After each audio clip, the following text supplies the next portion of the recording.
హైదరాబాద్ లో కల్తీ కల్లు తాగి జనం అస్వస్థతకు గురి కావడంతో అధికారులు యాక్షన్ లోకి దిగారు. కూకట్పల్లి పరిసరాల్లో మొత్తం 3 కల్లు కాంపౌండ్లను సీజ్ చేశారు ఎక్సైజ్ అధికారులు.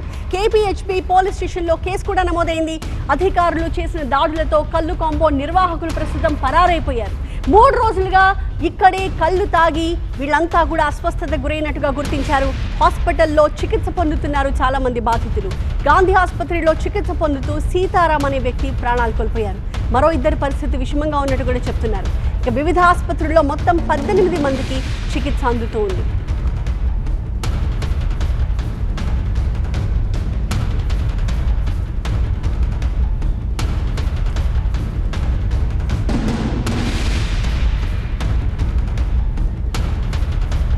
మా ప్రతినిధి ప్రణీత మనకి లైవ్ లో అందుబాటులో కనిపిస్తూ ఉన్నారు. ప్రణీత, ప్రస్తుతం 3 కల్లు కాంపౌండ్ల మీద ఎలాంటి సెక్షన్లు ఫైల్ చేశారు, ఏ రకంగా యాక్షన్ తీసుకోబోతున్నారు?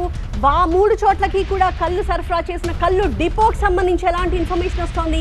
ఆ డిపో మీద ఎలాంటి యాక్షన్ తీసుకోబోతున్నారు ఎక్సైజ్ శాఖ అధికారులు?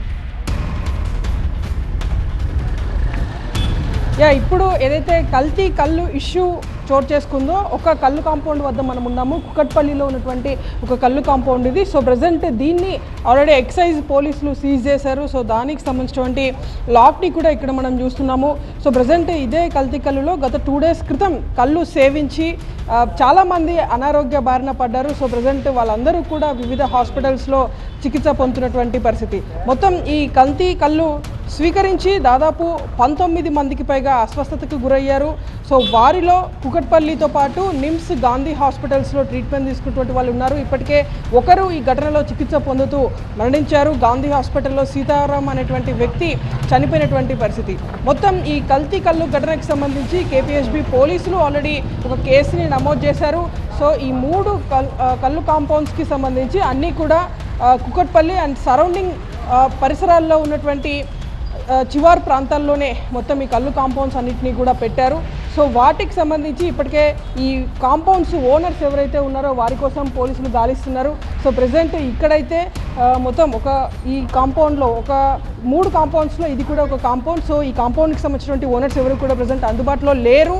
సో వారి కోసం గాలిస్తున్నామంటే కూడా ఇప్పటికే కేపీహెచ్బీ పోలీసులు చెప్పినటువంటి పరిస్థితి. అయితే ఈ కల్తీ కాంపౌండ్కి సంబంధించి గతంలోనూ ఇక్కడ అనేక సందర్భాల్లో కొన్ని ఘటనలు చోటు చేసుకున్నాయి. సో ఈ ఘటనలకు సంబంధించి గతంలోనూ ఎక్సైజ్ పోలీసులు ఈ కాంపౌండ్ ఓనర్స్కి వార్నింగ్స్ కూడా ఇచ్చినట్టు తెలుస్తుంది. అయినా సరే వీరి వ్యవహార శైలిలో ఎలాంటి మార్పు కూడా రాలేదు. అక్కడ స్థానికుల నుంచి ఎలాంటి ఇన్ఫర్మేషన్ వస్తోంది ప్రణీత? ఈ కల్లు కాంపౌండ్స్ లో కల్తీ కల్లు సరఫరాకు సంబంధించి గతంలో ఏమన్నా ఇలాంటి కంప్లైంట్స్ వచ్చాయా? ఇంత పెద్ద స్థాయిలో కాకపోయినా చిన్న చితకైనా ఏమన్నా ఇష్యూస్ వచ్చినట్టుగా అక్కడ రెగ్యులర్గా వెళ్ళి కళ్ళు సేవించే వాళ్ళ నుంచి ఏమన్నా ఫీడ్బ్యాక్ ఉందా? స్థానికులు ఏం చెప్తూ ఉన్నారు?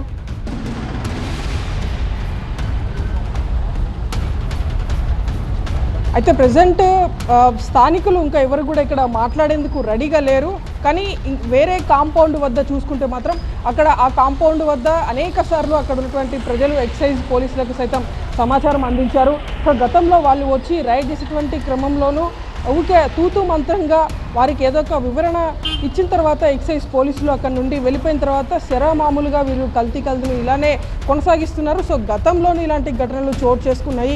ఇప్పుడు చోటు చేసుకున్నటువంటి ఈ ఘటనలో ఒక కాంపౌండ్ కాదు, ఏకంగా 3 కాంపౌండ్స్లో కళ్ళు సేవించినటువంటి వారు అస్వస్థత పాలయ్యారు. కాబట్టి వీటన్నిటికీ సరఫరా చేసేటువంటి డిపో ఏదైతే ఉందో ఆ డిపోని నిర్వహిస్తున్నటువంటి వారిపైన కూడా కేసులు పెట్టాలనేటువంటి డిమాండ్ ఈ బాధితుల నుండి వినిపిస్తుంది. సో ఆ డిపో ఎక్కడ ఉంది అనేటువంటిది కూడా ఎక్సైజ్ పోలీసులు తెలిపాల్సింది. ఆ డిపోని నిర్వహిస్తున్నటువంటి వ్యక్తులు ఎవరు, వారి మీద కూడా చట్టపరంగా చర్యలు తీసుకోవాల్సి ఉంటుంది. ఎందుకంటే ఆ డిపో నుండి సరఫరా అయితేనే ఈ కాంపౌండ్స్ అన్నిటికీ కూడా ఒకే తరహా మెటీరియల్ వెళ్తుంది. కాబట్టి ఈ ఘటన చోటు చేసుకొని ఉంటుంది. సో ప్రజెంట్ ఈ కాంపౌండ్ ఓనర్స్ ఎవరైతే ఉన్నారో వీరిపైన మాత్రమే ప్రజెంట్ పోలీసులు కేసు పెట్టారు. సో ఆ డిపో నిర్వహించేటువంటి వారిపైన కూడా త్వరలోనే కేసులు నమోదు చేయబోతున్నారు. సో ఒక్కసారి ఇక్కడ లోపల ఉన్నటువంటి పరిస్థితి చూస్తే మనం అటు చాలా వరకు మనకి ఇక్కడ బాటిల్స్ కనిపిస్తున్నటువంటి పరిస్థితి. అయితే ఇప్పుడు నిన్న పోలీసులు కానీ ఎక్సైజ్ అధికారులు కానీ తెలిపినటువంటి వివరాల ప్రకారం కేవలం కళ్ళుతో పాటు ఇక్కడ ఉన్నటువంటి తిను పదార్థాలు, ఈటబుల్ ఐటమ్స్ ఏవైతే ఉన్నాయో వాటి ద్వారా సైతం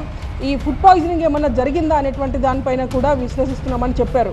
కానీ ఈ 3 కాంపౌండ్స్లో ఒకే తరహా ఫుడ్ మెటీరియల్ అయితే ఉండదు, కళ్ళు మాత్రమే కామన్ పాయింట్గా ఉంటుంది. కాబట్టి ఇది ఖచ్చితంగా కల్తీ కళ్ళు అనేటువంటిదే చాలా క్లియర్గా అర్థమవుతుంది. సో ఎక్సైజ్ పోలీసులు కూడా దీనిపైన ఆల్రెడీ వాళ్ళ దర్యాప్తును వాళ్ళు సైమల్టేనియస్గా కొనసాగిస్తూనే ఉన్నారు. అండ్ కుకట్పల్లి హౌసింగ్ బోర్డ్ పోలీసులు సైతం సేమ్ టైంలో ఇన్వెస్టిగేషన్ చేస్తూనే ఉన్నారు. ఒక ఎఫ్ఐఆర్ అయితే దీని మీద నమోదైంది. ఈ కాంపౌండ్ నిర్వాహకులు ఎవరైతే ఉన్నారో వాళ్ళ మీద అయితే కేసు నమోదు చేశారు. ఈ 3 కాంపౌండ్స్ని కూడా పోలీసులు సీజ్ చేశారు. Right, thank you Praneetha. So అది మొత్తం 3 కళ్ళు కాంపౌండ్స్లో నిన్న కళ్ళు తాగి అస్వస్థతకు గురైన బాధితులందరికీ కూడా చికిత్స జరుగుతూ ఉంది. అయితే వాటిలో ఒక ప్రాంతం దగ్గర నుంచి, ఒక కళ్ళు కాంపౌండ్ నుంచి మా ప్రతినిధి ప్రణీత రిపోర్ట్ చేశారు. అక్కడున్న సిచ్యువేషన్ వివరించారు. అయితే 3 చోట్ల కూడా 3 కళ్ళు కాంపౌండ్లని కూడా అధికారులు సీజ్ చేశారు. అయితే నిర్వాహకుల మీద యాక్షన్ తీసుకోబోతున్నారు. కానీ ఈ 3 ప్రాంతాల్లో ఆ కళ్ళు కాంపౌండ్ నిర్వాహకులు ప్రస్తుతం అయితే పరారీలో ఉన్నారు. వాళ్ళు ఎక్కడికి వెళ్ళారు ఏంటి, వాళ్ళ మొత్తం కూపీ లాగే పనిలో ఇప్పుడు అధికారులు ఉన్నారు. ఆన్ ది అదర్ హ్యాండ్ ఈ 3 కళ్ళు కాంపౌండ్లకి కళ్ళుని సరఫరా చేసిన కళ్ళు డిపో మీద కూడా ఇప్పుడు యాక్షన్ తీసుకోబోతున్నారు. ఎందుకంటే 3 చోట్ల చాలా కామన్గా కళ్ళు కల్తీ కావడం వల్లనే వీళ్ళంతా కూడా బాధితులుగా మారారు. ఆసుపత్రిలో ఇప్పుడు చికిత్స పొందాల్సిన పరిస్థితి వచ్చింది. కాబట్టి వాళ్ళకి కళ్ళు సరఫరా చేసిన ఆ కళ్ళు డిపోపై కూడా యాక్షన్ తీసుకోబోతున్నారు ఎక్సైజ్ అధికారులు.